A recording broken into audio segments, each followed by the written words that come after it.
तर आम्ही संध्याकाळी नाईट वॉकला आलेलो आहे आणि दुरून आम्ही असा विचार करत होतो की जो हा समोरचा गेट आहे हा बंद आहे की चालू आहे, कारण की या साईडनं कोणी येताना दिसतच नाहीये.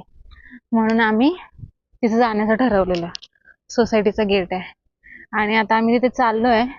त्या गेटला आहे लॉक आणि मेन गोष्ट म्हणजे तिथे असं सीन क्रिएट आहे सध्या की जो लाईट जो आहे तो असा लगबग करतोय आणि एकदम हॉरर फील येतोय आम्हाला.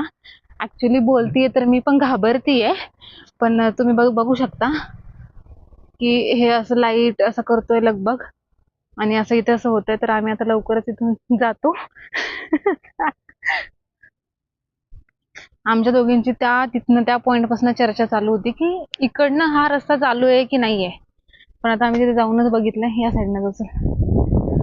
सो आम्ही 3 दिवसापासून चक्कर मारतोय नाईट वॉकला आणि आता असं होतंय की रोज चक्कर मारून मारून दमतोय आणि लगेच झोपतोय. असं झोपतोय की सकाळी पण उठत नाहीये. सो बाय, एवढं सांगायचं होतं.